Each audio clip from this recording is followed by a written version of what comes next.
अरे अब बोटको हाम्रो हामी कहाँ आइपुग्यौँ भन त 17 पुल आइपुग्यौँ तर यो नयाँ पुल होइन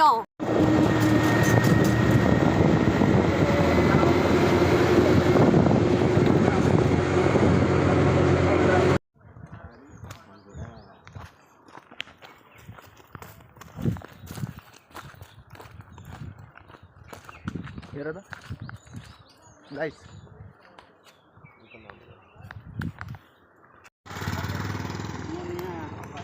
सबै आयोजक साथीहरू यहाँ यो के छ यसमा प्रथम मुन्दुम ट्रेल अल्ट्रा रेस 2082 हामी यही कार्यक्रमलाई सफल बनाउनका निम्ति हामी यहाँ आइपुगेका छौँ भने यो 60 किलोमिटर स्टार्ट पोइन्ट छ हाम्रो दाइलाई एकदमै भेट्दाखेरि एकदम मलाई खुसी लाग्छ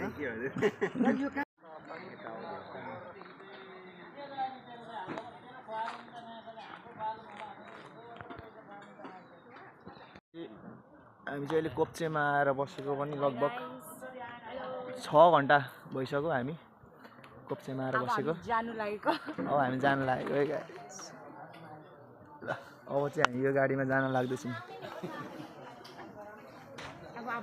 टोलीहरू यता छ मेरो त बल्ल 74 हो यो चाहिँ म्यानेजमेन्ट टिमको गाडी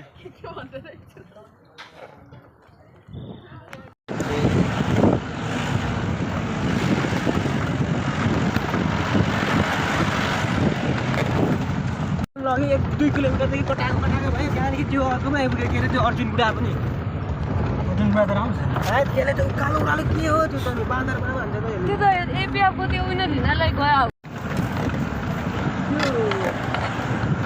अस्ति हङकङमा हाल्नु जाने हो जाने अरे आफूलाई चाहिँ तिनी पहिलाबाट कोरियामा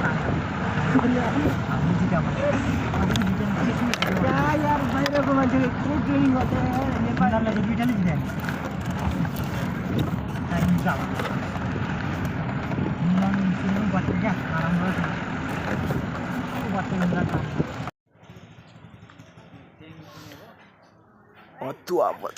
हतुवा गढी 1 घोडेटार भोजपुर आइपुगेको छौँ है हामी ल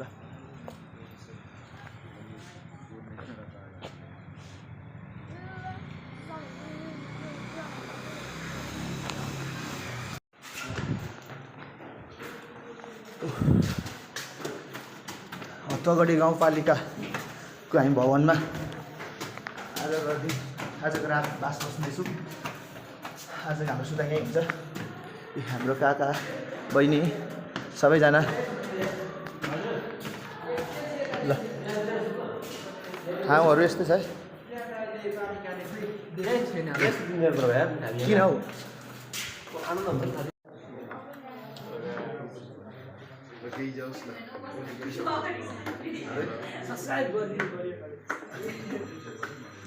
सबैजनालाई नमस्कार म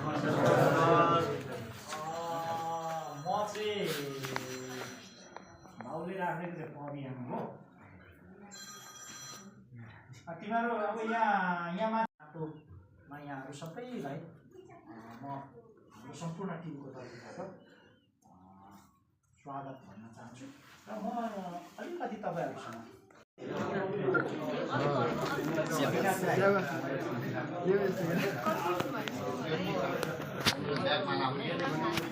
पहिला पनि हुँदैन लाग्छ हजुरको इनर्जी पावर टर्ने छ हजुरको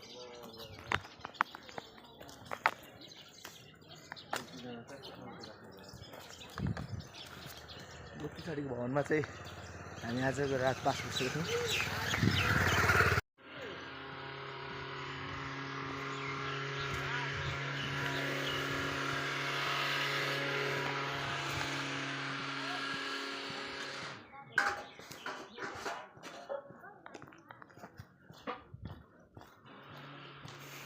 Lions bat.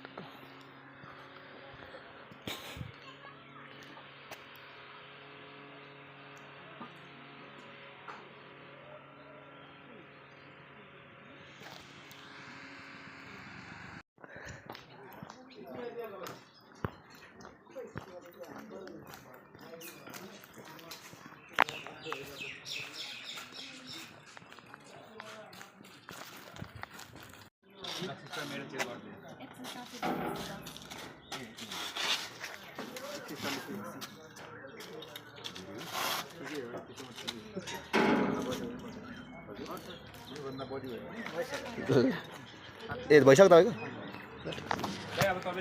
हाम्रो पनि मेडिकल चेक भइसकेको छ हामी एकदम यो 45 किलोमिटर रनको लागि चाहिँ हामी के भनौँ योग्य भई भनौँ न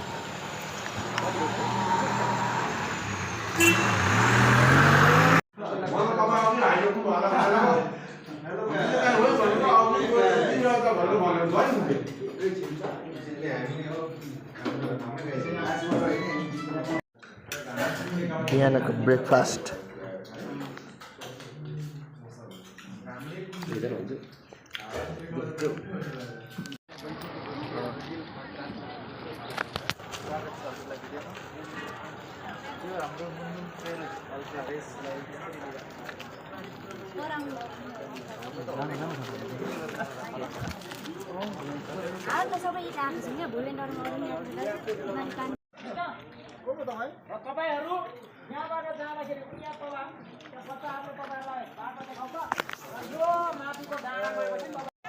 रन सुरु भइसकेको छ 45 किलोमिटरको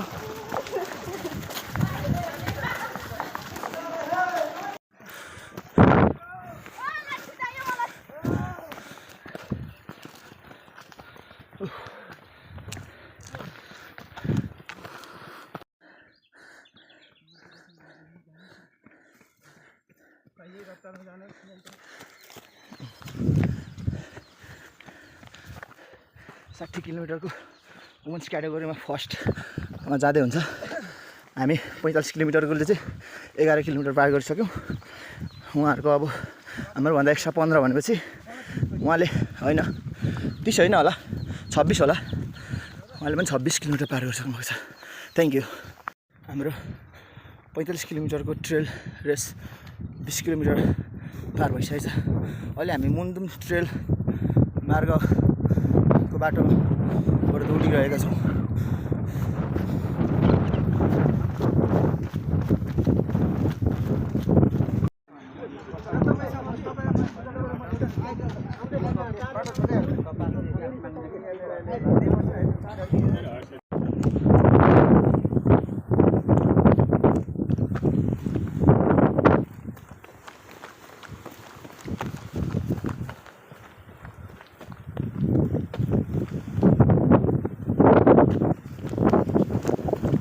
फेरि हामीले पहाडको उकालोलाई काटेर फेरि रोड भेटिसकेको छौँ हाम्रो कति किलोमिटर भयो दाजु 28.5 किलोमिटर 45 किलोमिटरमा 28.5 किलोमिटर पार भयो हामीलाई 6 घन्टा 45 मिनट लागिसक्यो 28.5 किलोमिटर पार गर्न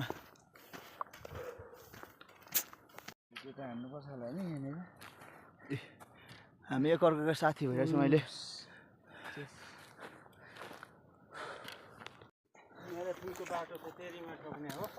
यस्तो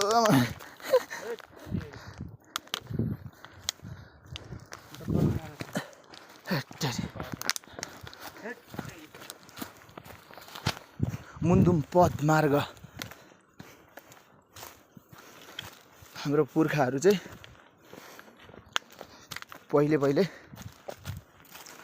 यस्तै बाटोहरू हुँदै हिँडेको आफ्नो जीविका चलाएको आफ्नो सन्ततिको लागि उब्जाउ जमिनहरू खोज्नको लागि अरे पहाडको डाँडा हिँडेको र सेक्युरिटीको लागि आफ्नो सन्ततिहरूलाई चाहिँ यस्तो केहीले भागी जाने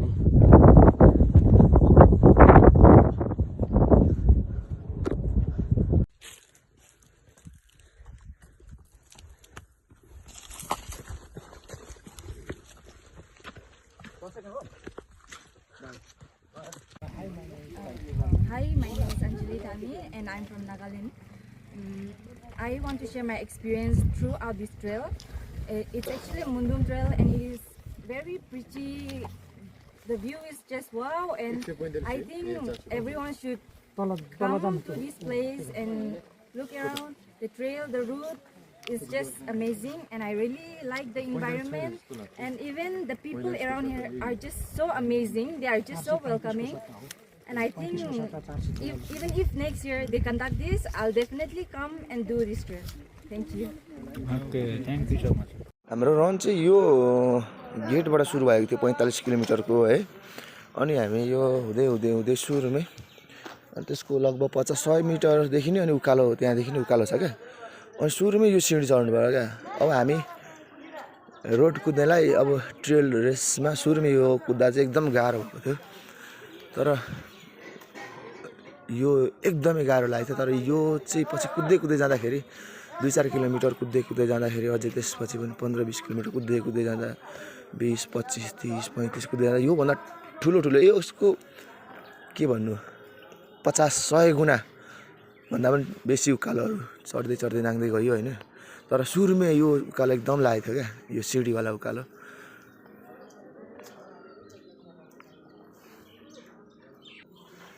यस्तोसम्म भएको थियो मलाई यहीँनिर नै अब गिभअप नै गर्नु मन लागिरहेको थियो यही उकालोमा होइन। यो उकालो कति छ भन्दाखेरि लगभग 150 मिटर होला, टोटल्ली 100-150 मिटरको उकालो होला यो।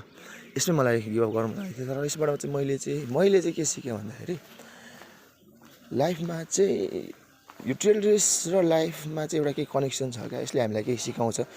अनि सुरुमा हामीलाई कुनै पनि काम गर्दाखेरि सुरुमा गाह्रो एकदम लाग्छ नि, गिभअप गर्न मन लाग्छ, हार मान्न मन लाग्छ। तर त्यतिखेर चाहिँ हामीले हार मान्नौँ भने गिभअप गरेनौँ भने चाहिँ पछि त्योभन्दा ठुलो परेसानीहरू स्ट्रगलहरूसँग पनि हामी फेस गर्न सक्छौँ। र पछि यस्तो उकालोहरू चाहिँ हामीलाई सामान्य लाग्छ क्या। अनि पछि कस्तो लाग्छ भने धन्न हामीले त्यतिखेर गिभअप गरेनछौँ भन्ने लाग्न सक्छ है। अनि पछि हामीले सक्सेस पनि सायद प्राप्त गर्छौँ क्या। जस्तै मैले अब यो सुरुमै यो 500 मिटर भित्रै मैले गिभअप गरेका, मैले त 45 किलोमिटर दूरी पार गर्न सक्दिनँ थिएँ नि त। अरू त के भन्नु, you guys are so smart enough होइन। Thank you.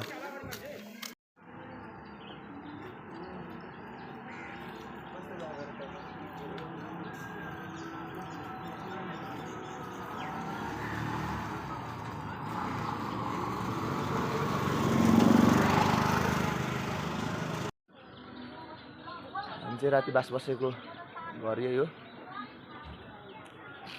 तोसीखोम होटल एन्ड लजमा बसेको थियौँ हामी चाहिँ। यहाँ चाहिँ गाडी यस्तो सिस्टमले लाग्दो रहेछ है, यस्तो सिस्टमले